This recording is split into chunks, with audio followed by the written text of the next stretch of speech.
À un peu plus d'une heure de la clôture, Paris s'apprêtait à enregistrer sa troisième hausse consécutive. Des marchés français rassurés par l'économie chinoise, rassurés également par ces futures mesures de la Réserve fédérale américaine, des mesures finalement moins drastiques que prévues. Et puis le CAC 40 qui gagnait 1,30% à 3768 points. Eh bien le CAC 40 saluait également cette jolie progression, celle du sentiment économique de la zone euro, en hausse de 2,8 points. Un sentiment économique à désormais 91,3 points, du jamais vu depuis le mois de mai 2012.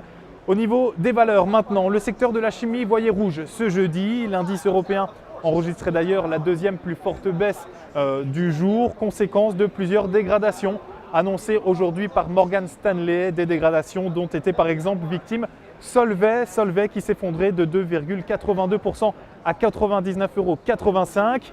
Technip perdait également du terrain, moins 3,20% pour le groupe de construction.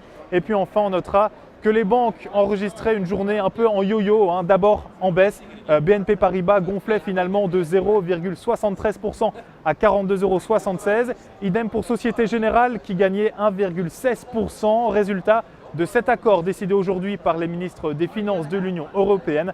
Un accord qui permettra d'imposer des pertes aux créanciers obligataires si des établissements bancaires se trouvent en difficulté financière.